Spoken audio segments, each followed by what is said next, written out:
Thank you, everybody, for joining us. This is a very exciting time for me personally. It's a very exciting moment for D-Free as a brand, as a movement, as a program, because we're celebrating 10 years of partnership with one of the premier financial corporations in the world. Who would ever imagine that a little group of people that started in the basement of my church, looking at paying your bills on time, reducing your personal debt, investing in real estate, saving for retirement. Who would think that that little group would catch the eye of a company like Prudential? And the fact is, Prudential called us, and Prudential said, we're interested in knowing how we can improve the economic outcomes in Black America. They said that we've studied certain aspects of Black culture and Black financial behavior, and we've discovered that more than the general population, Black people are willing to accept help and information and instruction in church. And the faith legacy, the faith heritage of African Americans was credible in Prudential's eyes. And Prudential said to me, because your work is primarily faith-based, it's not exclusively faith-based, but it's born in a faith community. It focuses as a priority on faith communities around the country, and it works with other organizations, fraternities and sororities, that certainly have an appreciation for the faith element in social and economic outcomes. We would like to help. And from 2011 up to and including this year, 2021, Prudential has been our partner, by our side, helping our people in ways that we're going to talk about today. And one of the key people in Prudential, who was there then and who is here now, and who has worked with us hand in hand, giving us advice, giving us support, connecting us to key resources, is with us today. She's responsible for so many things at Prudential: diversity, equity, inclusion, corporate social responsibility. And she's up there. She's not just another person that comes to work every day. She's a leader in this great corporation. She's been a friend and a sister to me. Welcome to the launch of our 10-year Prudential D-Free anniversary, Ms. Letha Reddy. Thank you. It is so wonderful, as always, to be with you, Dr. Soares. So Letha, when I tell people about the relationship we have with Prudential, those who care to listen really can't believe and can't understand why a global trillion-dollar company like Prudential would work with what's basically a grassroots organization, help people deal with their financial outcomes. And so what do you think the significance of the Prudential D-Free partnership is? I think there are a few core elements that make this partnership and relationship so special. And to me, it really begins with a shared purpose, a shared set of values, and trust. And so, as you said, you and I have known each other for a long time. You've known Prudential for a long time. And so we had a relationship prior to coming into this institutional relationship. And that mattered because we know that the relational aspect, right, of knowing people in different settings is helpful, especially when things get tough. It's been an amazing partnership, but we've, there have been things along the way. In 10 years, you would expect, right, that we'd have challenges. And I do believe both organizations and entities are better for it. We've pushed each other in new ways. We've thought creatively together, problem solved together, and that's what strengthens it. But Prudential's purpose is to solve the financial challenges of a changing world. And for those who don't know, we were founded in Newark, New Jersey. We continue to be headquartered there almost 150 years later. So our commitment to diverse communities and to the Black community in particular is deep, it is broad, and it remains as strong as ever. And so to come together with a trusted partner like D-Free to be able to solve together, right, financial challenges, was a tremendous opportunity. And Dr. Soares, you had been so helpful in some of the research that you described, right, that we had done. And so your thought leadership, your input in those early days was instrumental in so many ways to the partnership that we have now. Prudential has proven to be not just a substantial part of our work, but a resourceful part that has brought resources that we just couldn't have had otherwise. And we've gone deeper and deeper and deeper, just starting with information and education, the kind of work done primarily through financial professionals. What do you like most about the ability to connect financial professionals that work at Prudential to the people that D-Free touches around the country? I think the other part of the promise of the partnership was that the whole would be greater than the sum of its parts. And so by bringing together these two amazing platforms and leveraging the expertise that resides on both sides, we can do that, right? And so what's great about bringing our financial professionals into the mix is the scale that we can bring to this. So that, I think, is one of the things that Prudential's platform can bring to D-Free, is the ability to go, very broad and touch as many people as possible. And so doing that through the financial expertise that we can bring across, right, the financial wellness spectrum. And so lots of different ways that we can contribute to people's learning, education, and their financial wellness journey. Well, I always joke when I describe the need for Prudential professionals to be involved in the work. And I tell people, listen, when you get your hair done, the person doing it has to be licensed. When you fly on a plane, the pilot needs to be licensed. And likewise, when you get your financial advice, you want somebody who's licensed. And a lot of people don't even realize that there are specific credentials and qualifications held by people who actually give financial advice, and they are financial professionals, which is why so many African Americans do not get their financial advice from professionals. And that's what Prudential comes alongside of us to help us address. Our theme really focuses on both the big picture and really the small picture. Our theme is we're disrupting the wealth gap. That's the big picture. And we're talking a lot about the historical policies and practices that contributed to such a wide gap between the income and assets of white Americans and the income and assets of Black Americans. But we also add to that tagline, one family at a time, because there is no one program, there's no one policy, there's no one personality that's going to close the wealth gap for a population as large as Black Americans. And this one family at a time focus is what impresses me about Prudential, because whether it's investing, whether it's insurance, whether it's debt counseling, whether it's student loan management, Prudential has been right by our side, bringing resources to help one family at a time. Talk about that some. Yeah, and I just want to speak to a point you just made, which is a critical one, the one about the systemic historic barriers that have prevented Black Americans and other communities from receiving, having access to financial advice or being able to trust, right, the entities that were providing that. And so, again, by partnering and bringing our financial professionals alongside you, right, a trusted partner in the community, we are able to, again, provide advice in a way that people feel comfortable, they can hear it, and they can act on it because of the trust, right, that exists between our entities. And the notion of one family at a time, right, one person at a time, one family and one community, and, thinking about scale again, because we want to reach as many people as we can, but we know that, as you said, we've got to do it right. The entry point is the person, is the family. And so starting there and working with individuals and families who can then create a multiplier effect, because we know, especially right in our communities, that there's so much that we do for others within our community, within our families. And so how do we create that multiplier effect, starting with the individual? Well, you and I had some time together a couple of years ago when we were reminiscing about some of the historic involvement that Prudential has had, specifically in Newark.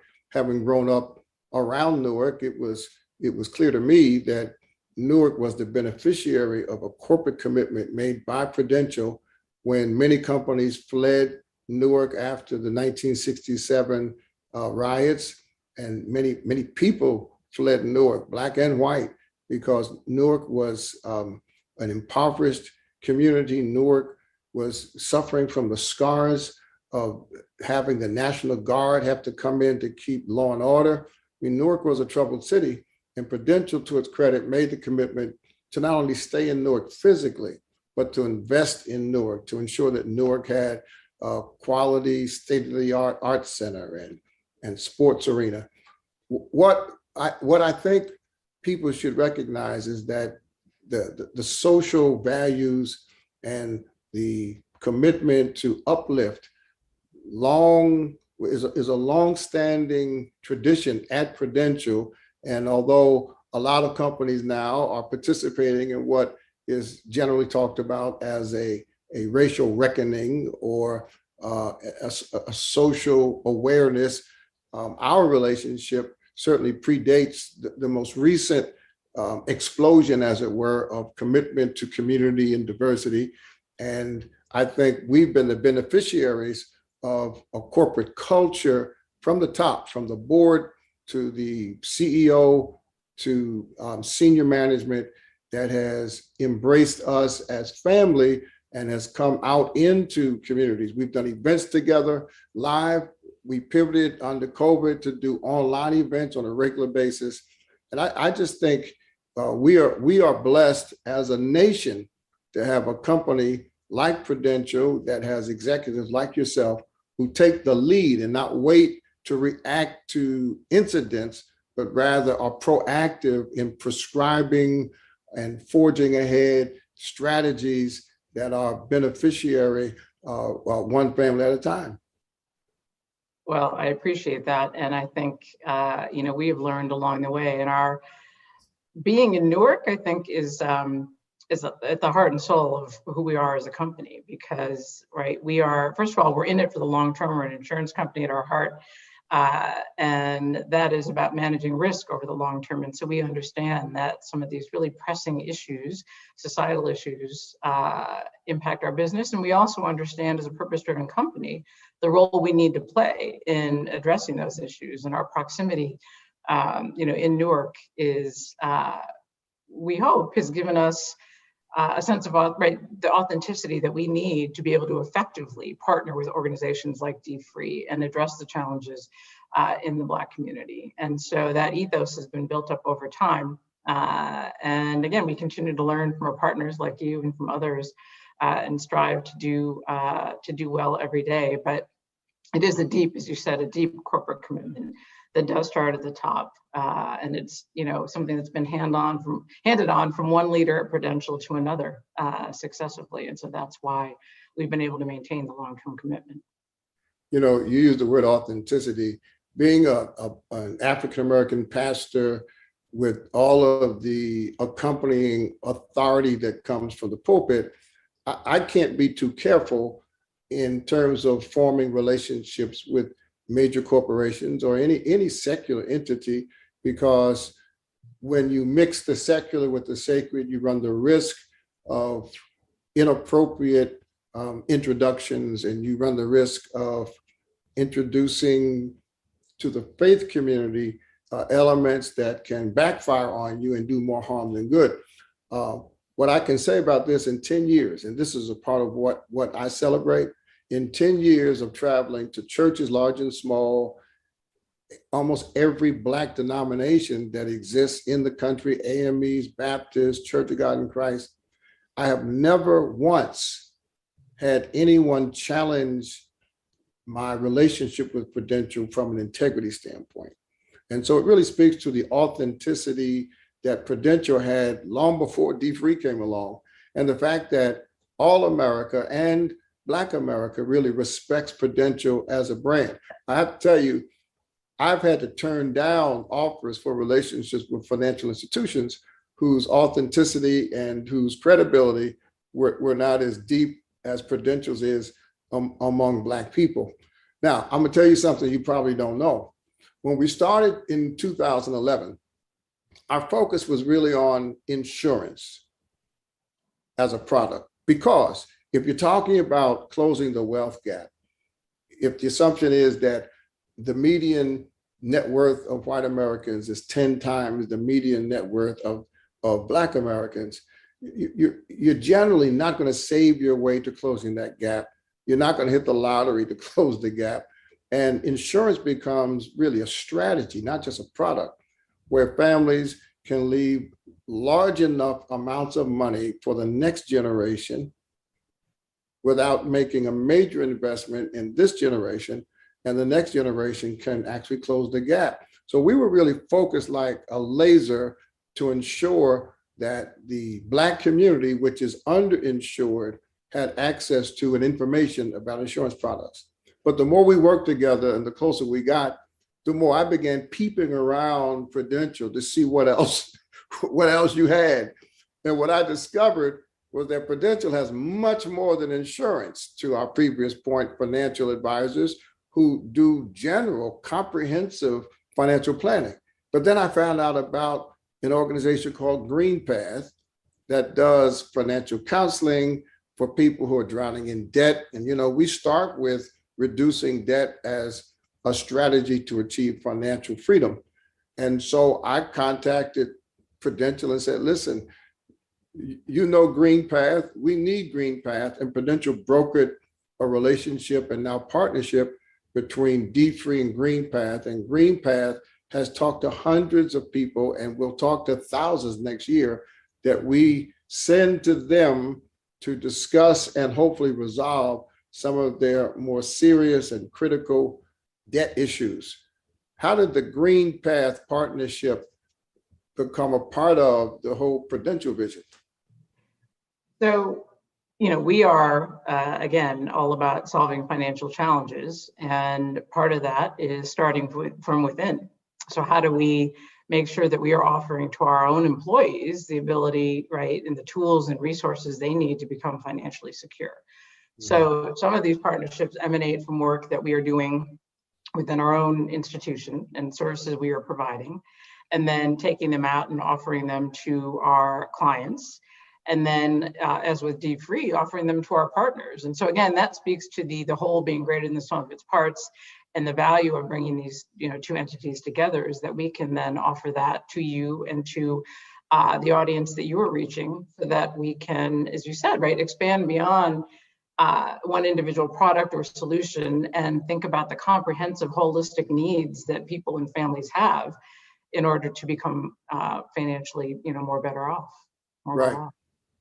So then, of course, I'm basically nosy. So I kept peeping around in response to the fact that more questions come to us concerning student loans and financing college than perhaps any other particular area of debt. And in my peeping around, what I discovered was that Prudential has another relationship with an organization called Vault. And Vault specializes in helping people chiefly through an online platform, which is second to none. People who need to know how much their student loans are, what the balances are, what strategies are for refinancing. Were you involved in that Vault partnership also? Prudential was, and so in the same way that we wanted to make that resource available to our own employees. And we know the burden that student debt creates for people, and the financial challenges and stressors that puts on people. And so we wanted to make sure that our employees, again, had that tool available. And so that is how we were able to offer it to D-Free and to the audience, again, that we're trying to reach together. And folks who are watching, you have to know that, again, like almost every other statistic, Black college graduates generally graduate with more student loan debt than white college graduates because, again, we come with lesser assets. Our families generally make lesser income. And so to go to college requires more borrowing in our community than it does in other communities. And so while Prudential has these resources that are available, as Letha said, to their employees, to their customers and others, they are of critical value to our work because our work focuses not exclusively, but primarily on African Americans through churches and through civic organizations, through fraternal organizations and the like.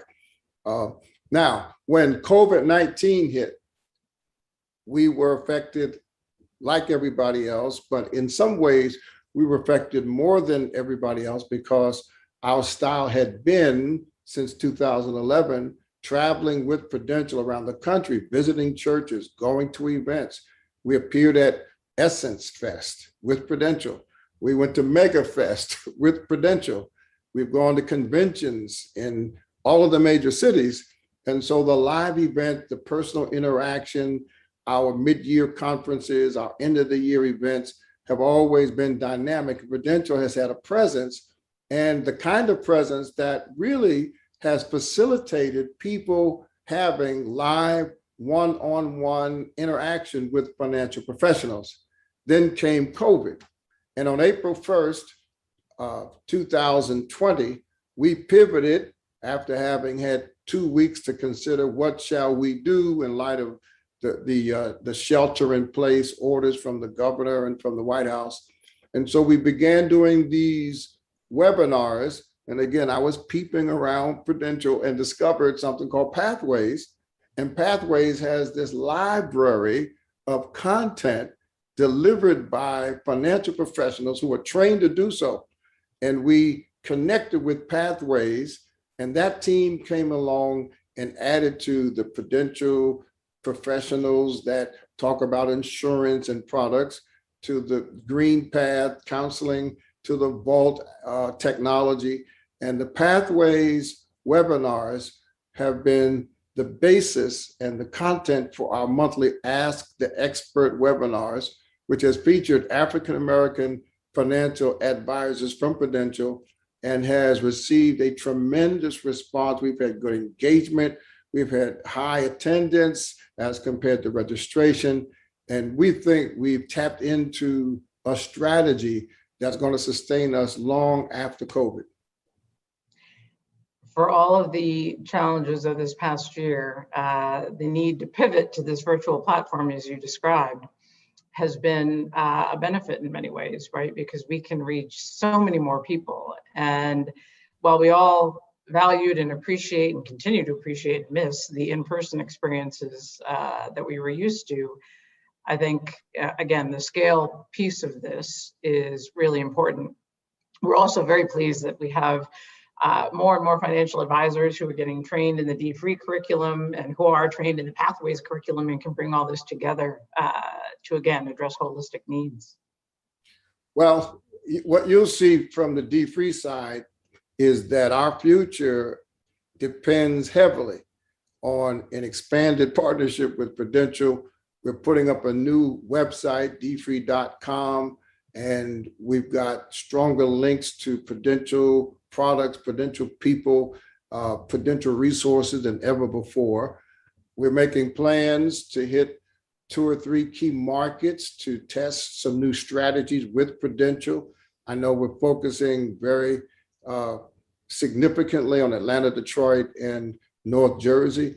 And so I just can't tell you how excited we are about our future. We're digitizing more of our content.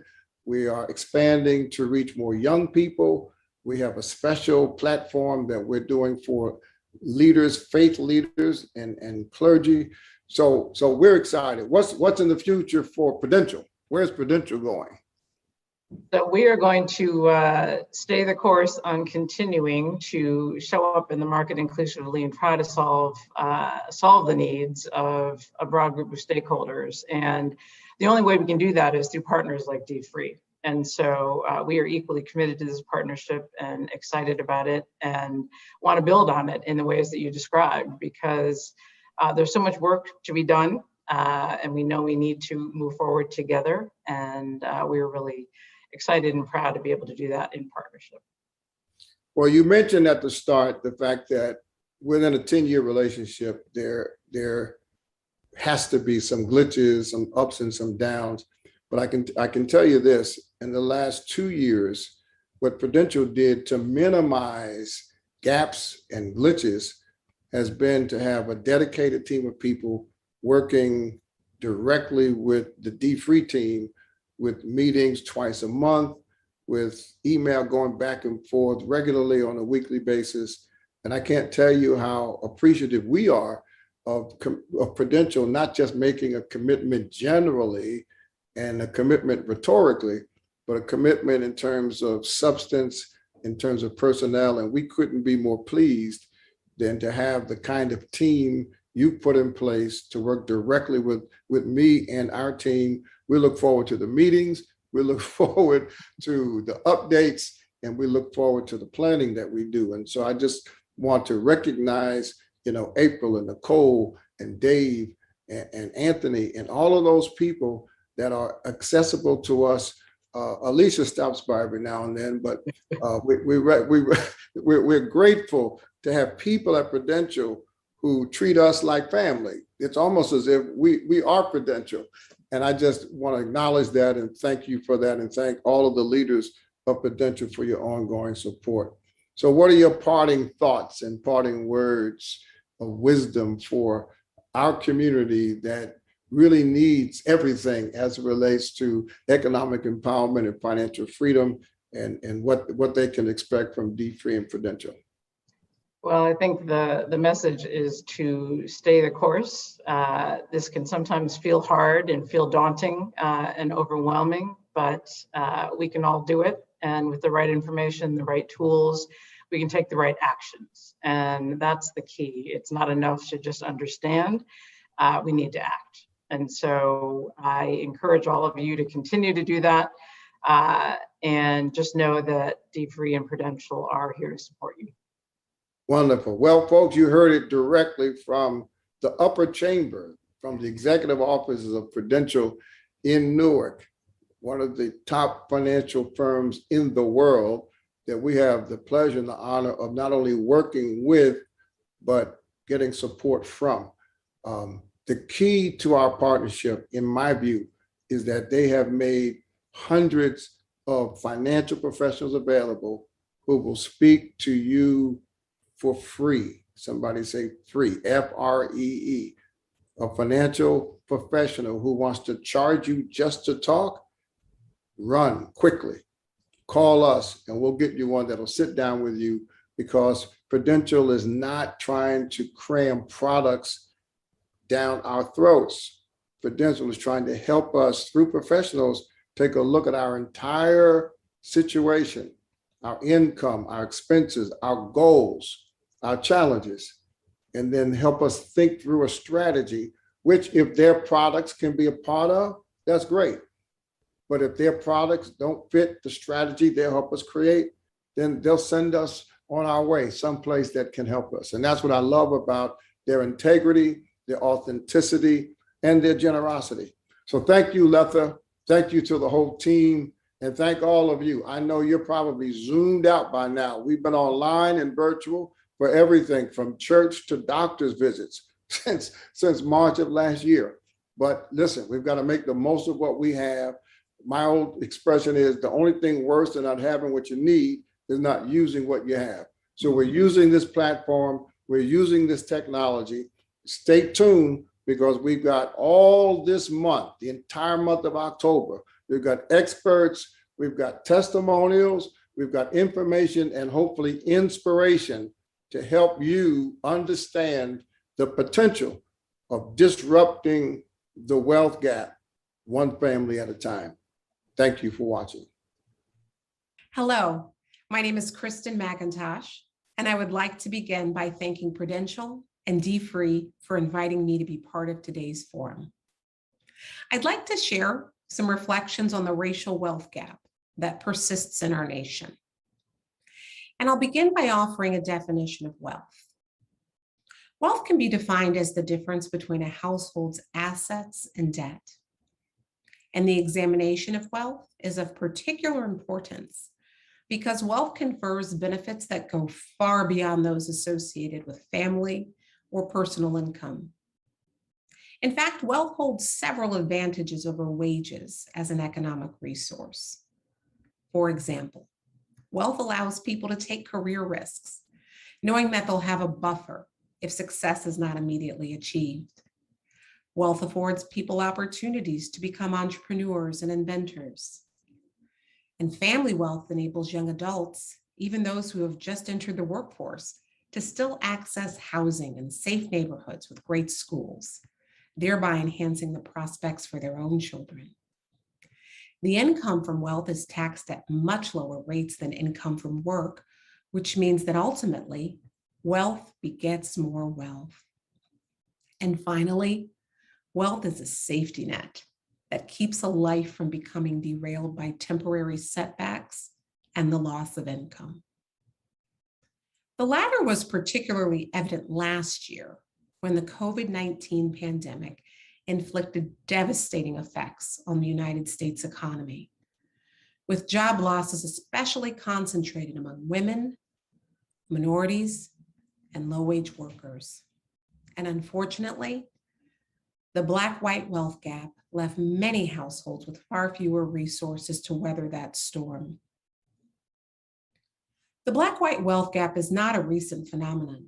Rather, it's a continuation of centuries-long trends in wealth inequality within the United States.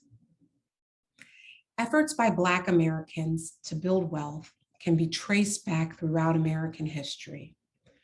But unfortunately, these efforts have been impeded in a host of ways, beginning with 246 years of chattel slavery and followed by congressional mismanagement of the Freedmen's Savings Bank, which in 1874 left over 61,000 depositors with losses of nearly $3 million. There was the violent massacre decimating Tulsa's Greenwood district in 1921. And discriminatory policies continued throughout the 20th century, such as Jim Crow and the Black Codes, which strictly limited opportunity in many Southern states. The GI Bill, where Black veterans were prevented from accessing many of its housing provisions. The New Deal's Fair Labor Standards Act, which exempted domestic and agricultural service occupations, which at the time were widely held by many Black Americans. And of course, the practice of redlining within the mortgage and banking industry. Wealth was taken from these communities before it had the opportunity to grow. And this history matters for contemporary inequality because its legacy is passed down generation to generation through unequal monetary inheritances, which make up a great deal of current wealth. Just last year in 2020, Americans were projected to inherit about $765 billion in gifts and bequests, excluding wealth transfers to spouses, as well as transfers that support minor children. And much of this inherited income will go untaxed by the federal government. Wealth is the sum of resources available to a household at a point in time. And while it is clearly influenced by the income of a household, the two are not perfectly correlated. Two households can have the same income, but the household with fewer expenses or more accumulated wealth from past income or inheritances is going to have more wealth overall. And what's immediately evident is that the racial wealth gap remains, even for families with the same income. For those in the top 10% of income, just over 3.5% of Black earners, the racial wealth gap remains quite large. The median net worth for white families in this income group is over $1.7 million versus approximately $343,000 for Black families.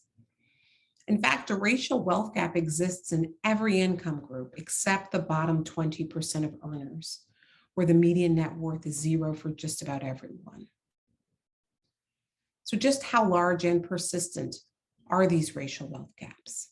Well, the racial wealth gap remains even when we look within age groups. The typical young adult between the ages of 18 and 34 years old of either race has little wealth, but the gap rises quickly with age. Between the ages of 65 and 74 years old, $302,500 is the median wealth gap that's accumulated for white Americans versus just $46,000 in median Black wealth. So why are high and middle income white families so much wealthier than Black families with the same incomes? First of all, white families receive much larger inheritances on average than Black families do. And research has shown that inheritances and other intergenerational transfers of wealth account for more of the racial wealth gap than any other demographic or socioeconomic indicators. Black families who become high earners in particular years are also more likely than white families to drop out of the top earning level in subsequent years. So their respective wealth levels might reflect this difference. And finally, high and middle income Black families may be more likely than their white counterparts to be called upon to provide economic assistance to family members or neighbors. It's also important to recognize that the Black-white wealth gap can intersect with the gender wealth gap. And it's really important to note that these racial and gender wealth gaps and their intersection cannot simply be attributed to differences in household savings patterns or cash flow management challenges. Rather, they are the outcome of public policy decisions spanning centuries throughout US history. And this intersection of the racial and gender wealth gap is clearly illustrated by the following statistic. The median wealth of a single white man under the age of 35 is around $22,640. This figure is 3.5 times greater than that of single white women. It is over 14.5 times greater than that of single Black men. And it is over 224 times greater than that of single Black women. So this raises the question, what is the primary cause of the racial wealth gap? Well, there is no single, simple explanation for the racial wealth gap. The gap is not explained away by differences in educational attainment. Although we may hope that education is a great equalizer, college does not eliminate or even substantially reduce racial or ethnic wealth gaps. Unfortunately, Black families have median wealth that is less than white families with the same education. In fact, Black families with a bachelor's degree have much less wealth than white families with similar degrees. And Black families with bachelor's degrees even have less median wealth than the typical white family holding only high school diplomas. The wealth gap can also not be explained away by indebtedness, since white families actually tend to have higher levels of debt.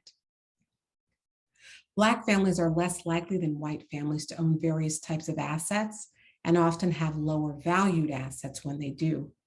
For example, in 2019, 73% of white families compared to just 42% of Black families owned a home. In fact, Black families are only not just less likely to own a home, but their home ownership also yields lower levels of assets. In 2019, the typical white family's home value was approximately $230,000, compared with just $150,000 for Black families. So with fewer non-liquid assets to borrow against or to sell, the Black-white wealth gap is further exacerbated, leaving Black households particularly vulnerable to economic shocks, such as the loss of income that was experienced widely during the COVID-19 recession. Finally, we should look at what types of public policies can close the racial wealth gap. The solutions that the Black-white wealth gap and the policies that address racial inequity, they must be broad and bold. Reforming the rules surrounding inheritance or estate taxes in particular could enhance equality of opportunity, especially if those revenues were reinvested in programs that give low-income children a better chance at economic success. Also, avoiding the conflation of income with wealth will be imperative when designing public policies aimed at addressing the racial wealth gap. While a stronger safety net and additional income support can absolutely provide families with immediate protection against economic crises, it is unlikely to provide them with the long-term stability that can prepare them to weather future economic shocks in the same way that having access to wealth can. Indeed, closing the Black-white wealth gap will require that the deep and systemic economic disparities brought about by centuries of discriminatory policies are ultimately addressed through significant systemic and structural changes across a wide range of policy areas. Again, my name is Kristen McIntosh, and I thank you for your time today. Greetings. Hello, my name is Dana Peterson, and I am the Chief Economist at the Conference Board. I'm going to be discussing how we can close racial inequality gaps in America.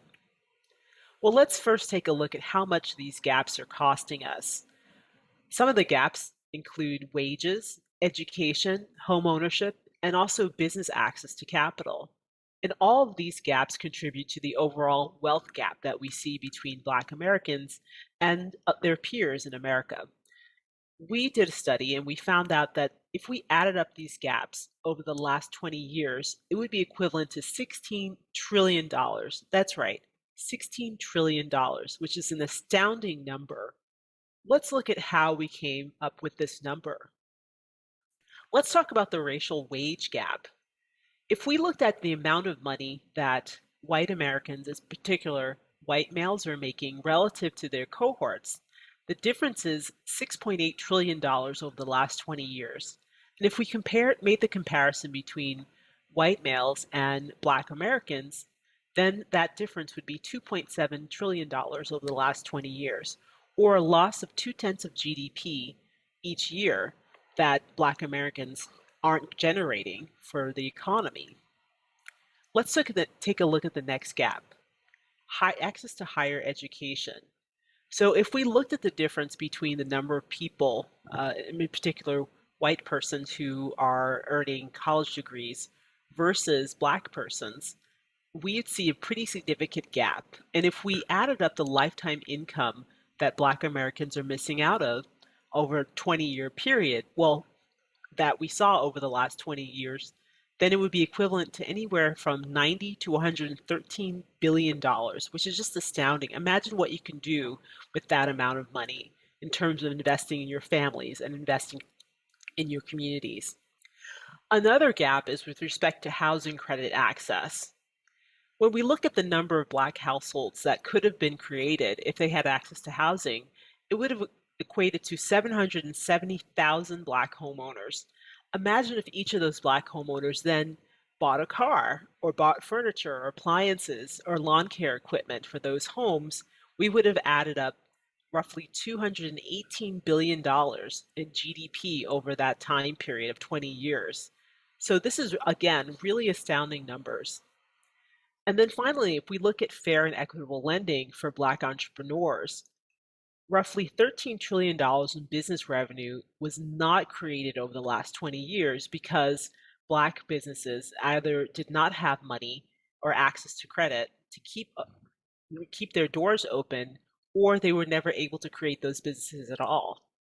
Another way of looking at it is thinking about how many jobs were not created. Roughly 6 million jobs a year were not created because Black entrepreneurs did not have access to credit and financing. The interesting thing is that when we look at the different points of financing, Black entrepreneurs are actually pretty equal in terms of their ability, and actually slightly better in terms of their ability of gaining or collecting funds early stages of financing, such as gaining money from friends and family or from their own personal savings. However, when you look at subsequent rounds of financing, they trailed behind their white counterparts, including access to capital from banks, venture capitalists, capital markets, angel investors. Indeed, a study by the Small Business Association revealed that for Black Americans or Black entrepreneurs, they are the most likely group to be denied access to funding at every level of financing, whether they are asking for credit cards, money from angel investors, money from friends and family, or even from banking and credit unions. They are the most likely to say that they did not receive the amount of funding that they requested. Now, some of this may have to do with things like credit scores, but again, many of these people are already successful and already very driven and have already raised their own capital from amongst their own sources. So there's got to be something else here. So, what if we close all of these gaps? The wage gap, education, housing, and also access to financing. Well, we could generate almost $5 trillion through the next 5 years in terms of GDP, or that's roughly a half percentage of GDP growth every year. If we think about how quickly the US economy was growing before the pandemic, the US was growing about 2.5%. If we could add another half percent, that's 3% growth. That's really outstanding growth. And that would be achieved just by getting rid of these gaps between what African Americans and Black Americans in the US are facing in terms of generating wealth versus their white counterparts. So, what can governments, individuals, firms, and nonprofits do to help close the racial inequality gap? Well, first, let's just think about the government. Certainly, when we think about monetary policy, it's so important for the Federal Reserve to think about how its policies are impacting communities of color and making sure that it's focused on its dual mandate, not only low inflation, but also making sure that there's full employment, that everyone is being employed, including persons of color. There's also financial inclusion, making sure that governments implement laws that ensure that no one is left out, especially with respect to employment. Governments can also provide housing incentives and tax reforms that are beneficial for people to start building wealth. Um, Another idea is guaranteed income. Others are investing in building wealth. And then finally, providing laws such as salary history bans that that would enable people who would normally be excluded from being able to advocate for their own wages. Now, in terms of firms, there's internal work as well as external work that can be done. Internally, firms can make sure that they are supporting diversity, equity, and inclusion initiatives. They can also ensure that they have diverse slates when they're hiring, making sure that they have retention initiatives to keep the best talent of color, and also reviewing firing plans and making sure that communities of color are not unduly harmed whenever there's reduction in staffing. And then externally, businesses can think about corporate social responsibility, investing in your community, and then also making sure that you're developing metrics and tracking to see whether or not you are actually meeting those goals. And then most importantly, well, also importantly, is adding Black board members, not just one, but many, to have that voice in terms of advising companies on how best to make sure that they are addressing their DE&I initiatives both internally as well as externally. Thinking about individuals, well, before we go there, just thinking about nonprofits, nonprofits can partner with firms, partner with individuals, partner with communities, and partner with governments, as well as educate and advocate in terms of closing these racial economic gaps. And then finally, what can individuals do? Well, there's a variety of things that individuals and persons can do. First of all, education, making sure that you're educating yourself in financial literacy, um, deferred gratification. That means investing not only in yourself, but in your financial well-being. And then there's embracing risk. Many of us may have insurance, but it's important to also invest in stocks and bonds and commodities and other types of assets and housing that build wealth over time. Also, advocating for yourself, especially on the job, making sure that you're asking for bigger responsibilities, the stretch assignment, the international assignment, uh, more advanced activities, whatever it is, make sure that you're speaking up for yourself. Also, be mobile, be willing to move around the country, move around the world, or just move positions, move jobs, change careers, do things that will allow you to be able to increase your knowledge as well as your income so that you can build wealth. And then finally, flex your political power in your communities at the ballot box. Make sure that your voice is being heard. So again, these racial inequality gaps are very costly, costing the US economy and all of us roughly $16 trillion over a 20-year period. However, if we close these gaps, we could generate so much growth that would benefit not only Black Americans, but all Americans. Thank you so much for your time.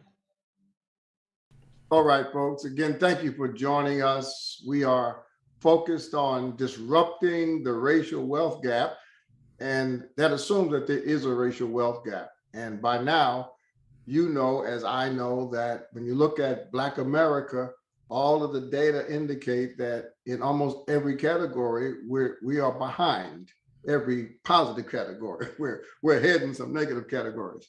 And what I did not want us to do was to complete the conversation by simply analyzing and describing history. History is important. It's important to know how you got where you are, but I think it is at least equally important to know how to get where you'd like to go. And my guest is such a special person. I could not avoid having her a part of this series because she and I have been working together now for over 10 years. She is a writer. She's prominently featured in the Washington Post. She has published books. Her most recent book is really relevant for what we're talking about because she's talking about what to do with your money, what kind of decisions you make in times of crisis. And we've been in times of crisis now for a while. And she's a wife and a mother, and she's just got the personality and she's got the prescription for not just Black America, but especially Black America as we find ourselves really at the bottom of the economic ladder, having to climb our way out. And so let me welcome and introduce to some and present to others, Michelle Singletary from the Washington Post and every place else in the world. Michelle, it's so great to see you. Well, thank you so much for having me. You know, I'm a huge fan of yours, Dr. Soros. You've been in this field for quite a long time. Before it was, popular, really. It was popularized now. So I know that you have a great compassion and mission to help people do better with their money. So I'm just honored to be here with you. So, Michelle, let me just frame this in preacher talk. You know that in the Old Testament, there was a prophet named Ezekiel. And in chapter 37 of his book, it says that he was visiting a valley full of dry bones. Mm-hmm. And by the time he left that valley, the bones had come back to life. And when I talk about that, I think about you because there's some people who, if they had been Ezekiel, they would visit the valley of dry bones. They would write a book about dry bones and just leave, and the bones would stay dry. Other people would get a grant to manage the dry bones, and the bones would not benefit. But like Ezekiel, you are someone who, looking at America, and Black America in particular, instead of just analyzing the problem or describing the problem, you give prescriptions day in and day out. You give advice, you give practical suggestions on how these bones can live. What kind of advice are you giving today now that we are still dealing with COVID? Many of us didn't recover from the financial crisis. What kind of advice are you giving us now as dry bones? Yeah, that's such a great question. And actually, if I can dig into scripture, a lot of my advice, even before there's a crisis, and that's the one thing you can't think about it is just now, because there will always be an economic crisis or downturn. It's not a matter of if, but when.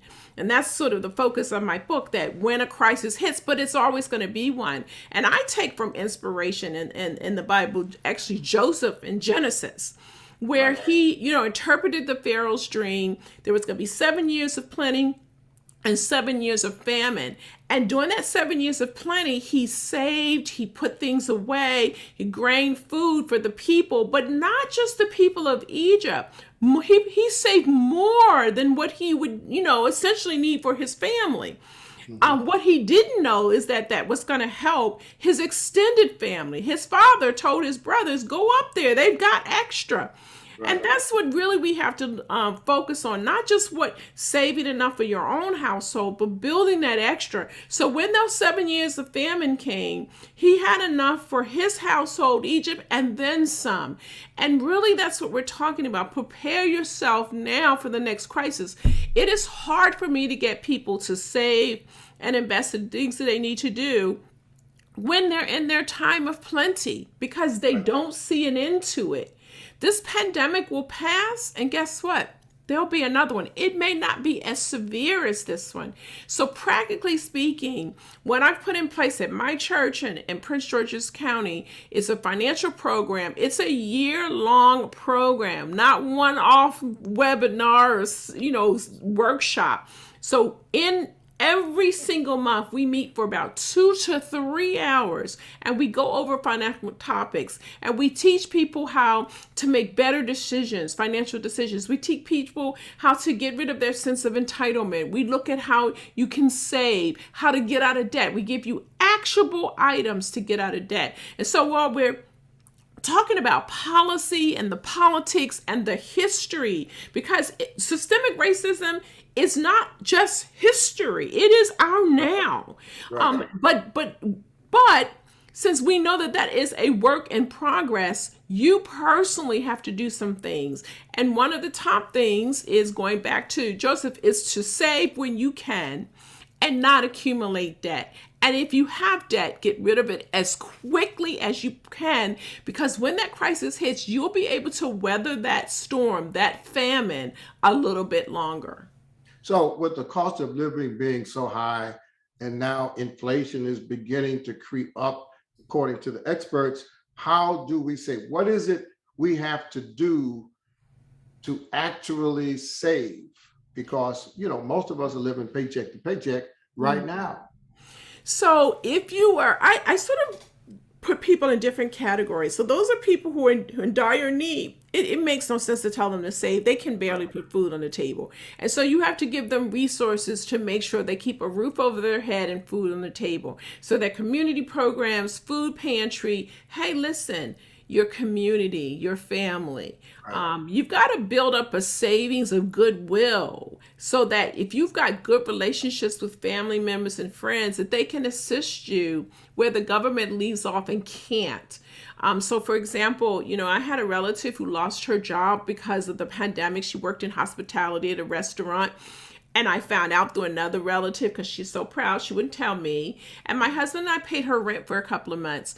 And we didn't lend it to her. We just said, hey, we know you're in trouble. Here's some money. We don't ever have to talk about this. You don't ever have to pay me back. We don't think anything about it. She says, no, I want to pay you back. Absolutely not. And when I sent the money in a little memo, I said, this is not a loan. And we have not talked about it at all. And then, because I know she's still trying to get back. She got her job back, but it takes some time. So we sent her some extra money to sort of help her catch up. And so you've got to give, even when the person doesn't ask you, and you got to be able to receive that help. Right. But that means you've got to have some goodwill. There's some things you could have done with that money for yourself. That's right. We have to recognize the fact that we are blessed to be a blessing. That's right. We have in order to give. And that category of persons should be able to benefit from the many of us that are doing well, not just individually, but institutionally, sorority chapters, churches, can You're do absolutely as right. we can. Yeah. Yeah. So that's one And thing. it's Now, what's interesting, if I category could just number add this really quick, because right now, in that dire category, those people, and some of them, many of them, didn't handle their money well. Let's just be real. Right. And now we have a tendency to wag our finger and say we're not going to help them because you should have done better. Well, you know what? The scripture also talks about if somebody's hungry, don't be giving them no lecture, give them food. And it is through that food that you actually show them goodwill and grace, and they can turn their life around. And then the other category of people is that you didn't lose your job, you're doing okay, but you were living paycheck to paycheck, even though you had enough. And so now you need to carve out, excuse me, every single paycheck that you get. If you're in that category, you ought to be saving money. And so how much? Well, I'm a Christian, so 10% goes to my church, a gross of our income, both my husband and I. 15% goes towards retirement planning, and then 5% goes to either an emergency fund or what I call a life happens fund, so that you don't rob the emergency fund. Emergency fund is if you lose your job. The life happens fund is your car breaks down, and so that's how I break it down to people. Right. You know, Michelle, you know my story. It was late in my life when I started saving for retirement. And so what I had to do after my boys finished college, even, I had to, after I paid my 10% tithe, I took 35% of my income and invested that in my retirement. And so I lived off of 55% of my gross income. And it's that kind of decision making that I think we have to take seriously. Otherwise, we'll be waiting for racism to end. We'll be waiting for reparations, and we'll be waiting longer than we can live. That's exactly right. And to your point, the longer you wait, the more percentage of your income you have to devote to that. In your case, it was 35%. If you're just starting out in your 20s and 30s, it's that 15%. But as you get closer to your retirement years, that percentage is going to go up. So it would be 30 or 40%, but who can do that? So that's why you have to do it as soon as you can. But if you haven't, and let's say they can't do the 35% that you did, that's okay. Do what you can, but you're going to have to make some other decisions. For example, you're not going to be able to retire at 55 or 65. You might actually have to try to continue to work till 70, or you might have to have shared housing situations. I'm a huge proponent of multiple generational housing and shared housing, where, two unrelated people share a house or relatives share a house. Right now, our oldest daughter, we begged her to come back home after her graduate program so that she can save and build up savings for herself. And, at first she was like, people, I'm living with my parents. And then she saw how much it costs to live on her own and how much she could save. And so now, guess what? She's saving 10 to 15% of her salary towards retirement. And she's never going to have a car note because she's saving for her next car to pay cash with it, because she's living with us. And so if you can't do it on your own, you need to get with someone else to sort of help reduce those big costs. What I love about your presentations, whether they're physical, virtual, or in writing, you come down hard on spending money before you earn it. That's right. We normally call that credit and debt. Help people understand the dangers of debt and the way to get control of debt. Well, scripture says that when you're a borrower, you're a slave to the lender, and that's so true. I learned this from my grandmother, that she taught me how to hate debt. I like to joke that if debt was a person, I'd slap it. That's how much I hate it, right? Because it limits your opportunities. It limits your choices. Even that mortgage, we are drilled in, like, there's good debt and there's bad debt. That is just complete nonsense. There's only debt. There's only you are beholden to the lender. And oftentimes, if I was in person, I'd ask how many people were homeowners.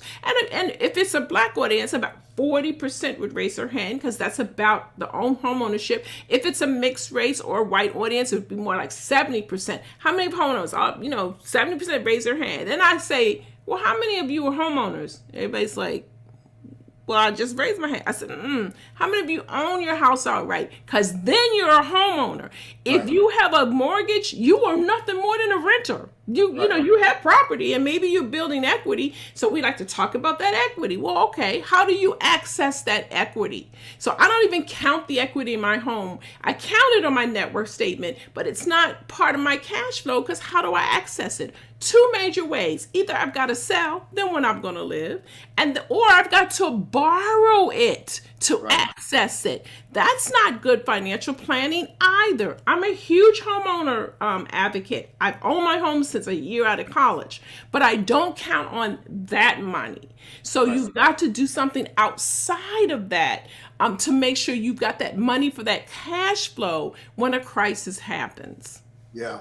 Michelle, are you getting a lot of questions from especially younger people about cryptocurrency, Bitcoin, Forex? That seems to be a growing phenomenon, especially among our millennials who see these ads and they get caught up in these schemes because it looks like they can get rich very quickly. Yeah, I do get quite a few questions about it. And listen, while it is an investment vehicle, it is speculative. And if you are not in the position to lose all that money and not even care about it, then that is not where you should be. If you have debt, if you don't have savings, you don't have some security, that is not what you should be doing. I don't have any investments in speculative markets because I can't afford to lose any money, and I make good money, and I have a lot of savings and investing, and I wouldn't do it. It is for a group of people who just want to play. It's akin to gambling. And when I go to Las Vegas, the few times I've gone, I don't gamble because I just don't want to lose that hard-earned money. So while it has a place in some people's portfolio, and it would be tiny, like 1 to 5%, if that much, for the average investor, particularly for the average African-American investor, this is not the place to be. Agreed. As we bring this to a close, I just, I could talk to you all night. And in fact, if we went on camera, we probably would talk all night. We would.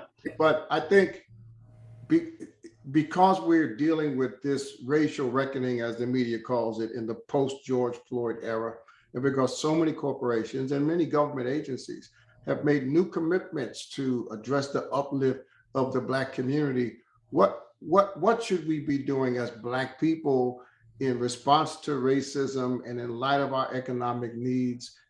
Should we just surrender? Should we wait? What should we be doing? What should our perspective be on the whole race issue and what our economic status is? I think that we should definitely continue the fight. We have come a long way. From the time where we couldn't go to colleges that we want, we couldn't live where we want, we were shut out completely from certain jobs. So we've come a long way. And we need to continue to fight systemic racism. When you see it on your job, file a lawsuit. Go to the EEOC and file those complaints to hold those companies and corporations accountable. But the other thing is, we need not to carry that baggage that somehow we are less than, because when you quote those figures about the difference in net worth or wealth between Blacks and whites, you got to put that in context. It is not that because we don't know how to handle our money. It's because that the majority of the net worth for white Americans is tied up in their home. And how did they get that? Because they could get the loans. Because when the soldiers and things came back for the GI Bill, they were able to get those, very good loans where we were shut out. We were shut out of neighborhoods. If you took my house and put it in a white neighborhood, it would be worth 20 to 30 to 40% more. And what is the difference? I live in a great neighborhood, no crime. I got deer in my backyard. The only difference is the color of the skin of my neighbors. And so we have to fight that. But that doesn't mean I'm going to live here because this is where I want to live. So knowing that my home is going to be worth a little bit less. So I, do as much in my investments as I can. I max out our retirement. We have a non-retirement investment account and a index growth low income fund. And so that's how you make up for the racism that we didn't do. We're not responsible for it. but that we know still exist. So I say that to say that when you hear those statistics, don't repeat that in a way that, well, Black people like to spend on sneakers, and we like to get our hair done. That is not why we do not have wealth. It is because we didn't have access to those jobs. When we get to a company, we only get to go so far before we hit that ceiling. Now, I'm not saying that we don't do some things to not handle our money well. Of course we do. All of America does, but there are some roadblocks that were there that prevented this. So I don't subscribe to that when people say things like that, because there's this whole statistic that, a Black dollar stays in the community for an hour and in white community. That is bogus. There's no study that has actually shown that. So we need to take pride in the fact that we came from enslaved people. And that in my lifetime, we fought to have the right to vote. In my lifetime, we fought to have the right to live where we are, to have the job where I have right now. In my lifetime, when I was born, I could not have worked at the Washington Post as a personal finance syndicated columnist. We need to be proud of the history of how we fought, but we can't rest on that laurel. But we also should not criticize ourselves for things that were in place that prevented us from going forward. So I love that this conference has looked at the practicality, the politics, the policy, and also what we can do personally. So while I'm fighting that other battle, I'm also telling you, look, you can't do what they do over there because we are still far behind them. So we have to be better at how we handle our money so that when we get that freedom one day where we don't have all this racism, boy, we're going to be taken off. That's exactly right. No one says it better than Michelle Singletary, who is at the Washington Post, syndicated columnist, author, mother, wife, and church leader. Thank you, Michelle, for reminding us that we have these barriers, and therefore we have to work harder to invest in ourselves, in our children, and in our future. God bless you, and I can't wait to get back together with you when we go back to live events so that we can stand in front of thousands of people and do exactly what we like to do most. God bless you. Thank you so much, and I am looking for that day as well. Thank you. Thank you. Thank you.